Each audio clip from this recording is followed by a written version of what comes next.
ಆಕಾಶವಾಣಿ ಮೈಸೂರು. ಗಾದೆ ಗದ್ದುಗೆ ಗಾದೆ ಗದ್ದುಗೆ ಗಾದೆ ಗದ್ದುಗೆ ಗಾದೆ ಗದ್ದುಗೆ ಗಾದೆ ಗದ್ದುಗೆ.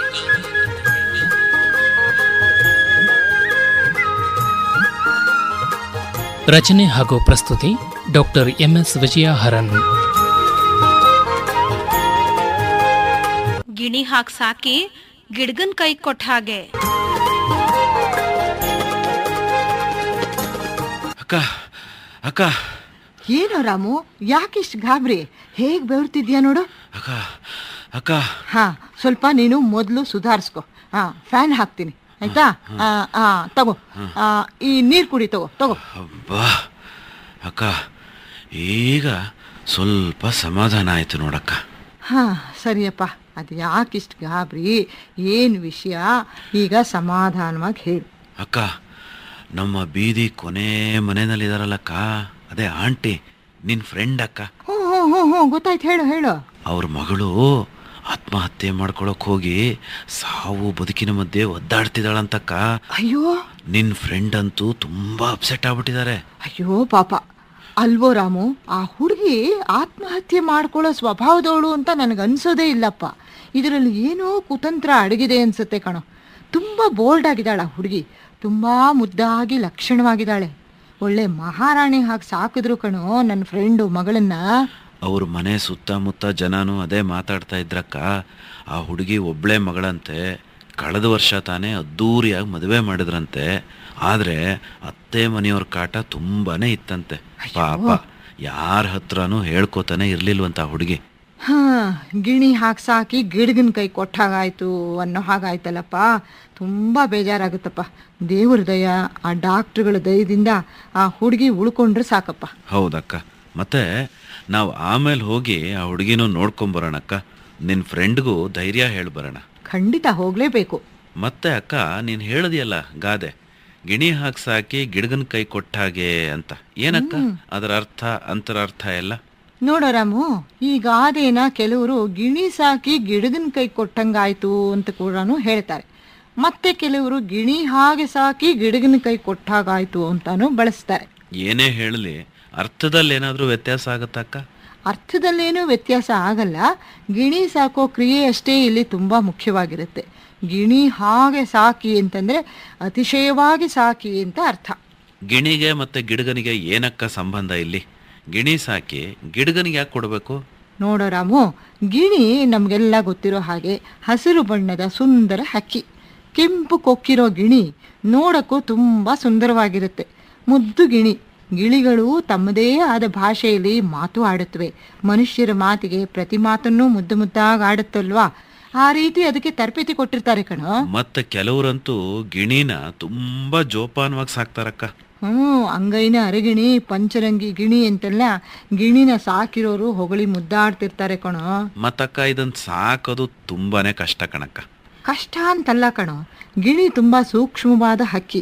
ಅದರ ಆರೋಗ್ಯ ಕೆಡದಿರೋ ಹಾಗೆ ಅದಕ್ಕೆ ಹಿತಮಿತವಾದ ಆಹಾರ ಕೊಟ್ಟು ಶುಚಿಯಾದ ಪರಿಸರದಲ್ಲಿ ಸಾಕಬೇಕಾಗುತ್ತೆ ಅಷ್ಟೆ. ಎಲ್ಲಕ್ಕಿಂತ ಮುಖ್ಯವಾಗಿ ಅದು ಮನುಷ್ಯನ ಭಾವನೆಯನ್ನ, ಮಾತುಗಳನ್ನ ಚೆನ್ನಾಗಿ ಅರ್ಥ ಮಾಡ್ಕೊಳ್ಳೋದ್ರಿಂದ ಅದನ್ನ ತುಂಬಾ ಪ್ರೀತಿಯಿಂದ ಒಳ್ಳೆ ಮಾತುಗಳನ್ನ ಆಡ್ತಾ ಸಾಕ್ಬೇಕಾಗುತ್ತೆ. ಹಾಗಾದ್ರೆ ಗಿಣಿ ಸಾಕೋರ್ಗೆ ತುಂಬಾ ತಾಳ್ಮೆ, ಪ್ರೀತಿ, ಶ್ರದ್ಧೆ, ಆಸಕ್ತಿ ಎಲ್ಲ ಬೇಕಲ್ವಾ? ಖಂಡಿತ ರಾಮು.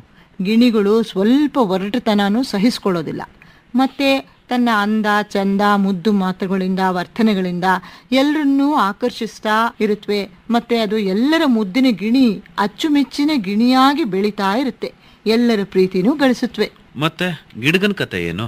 ಅದನ್ನ ಹೇಗೆ ಸಾಕೋದು? ನೋಡೋ ರಾಮು, ಗಿಡಗನ್ನ ಯಾರೂ ಸಾಕಲ್ಲ. ಗಿಡಗ ಹದ್ದು ಜಾತಿಗೆ ಸೇರಿದ ಒಂದು ದೊಡ್ಡ ಪಕ್ಷಿ, ಒರಟೊರಟಾದ ಪಕ್ಷಿ. ಸಣ್ಣ ಪುಟ್ಟ ಹಕ್ಕಿಗಳು, ಪ್ರಾಣಿಗಳು ಸಿಕ್ಕರೆ ಕಾಯ್ತಾ ಇದ್ದು ಅವುಗಳ ಮೇಲೆ ದಾಳಿ ಮಾಡಿ ತಿಂದೆ ಹಾಕ್ಬಿಡುತ್ತಲ್ವೇನಕ್ಕ?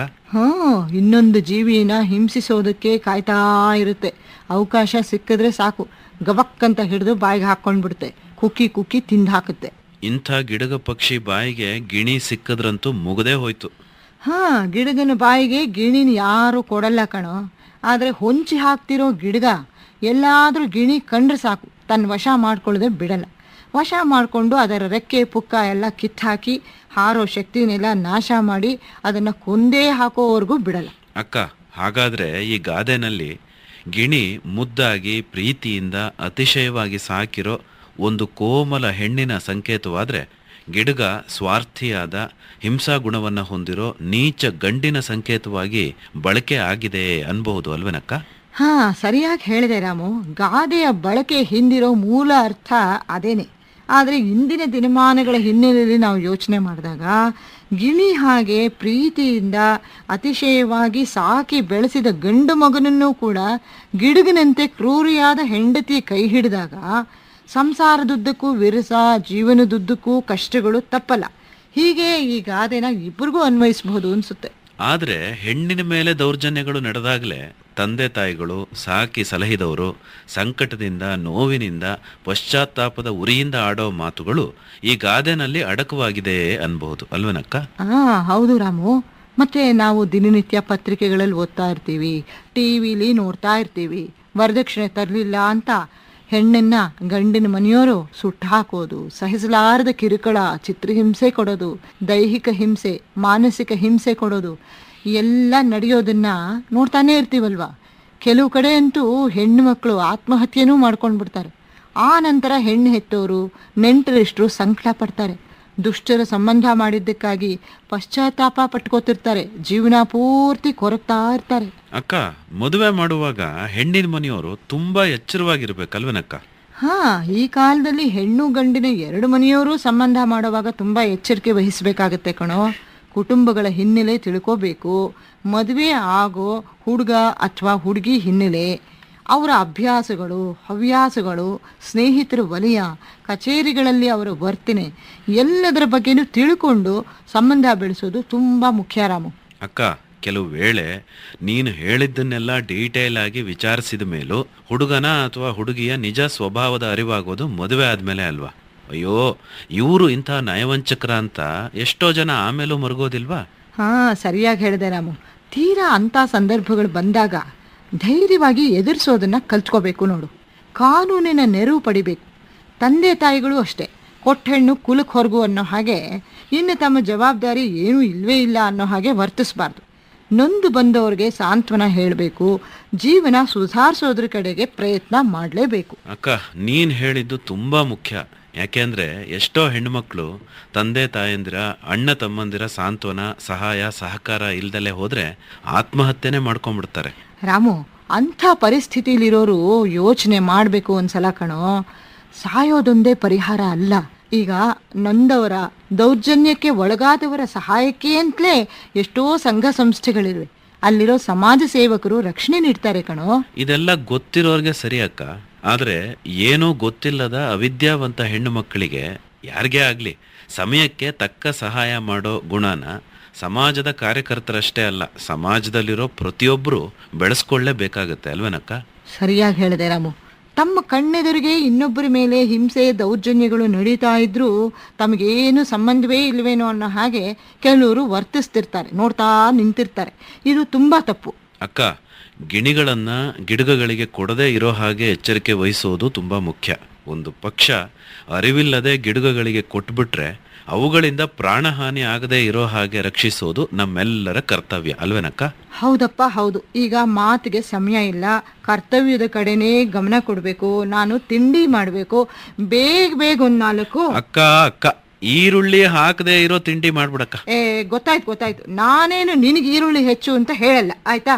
ಹಾಗಾದ್ರೆ ಸರಿ, ನಿನ್ನಿಷ್ಟ. ಸರಿ, ಬೇಗ ಒಂದು 4 ರೊಟ್ಟಿ ತಟ್ಬಿಡ್ತೀನಿ. ಆಮೇಲೆ ನನ್ನ ಫ್ರೆಂಡ್ ಮನೆ ಬೇರೆ ಹೋಗ್ಬೇಕಲ್ಲ, ನೀನು ಬರ್ಬೇಕು. ಓಕೆ.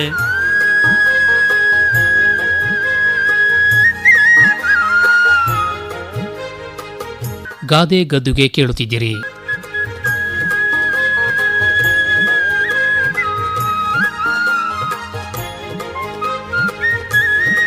ನಿರೂಪಣೆ ಎನ್ ಕೇಶವಮೂರ್ತಿ.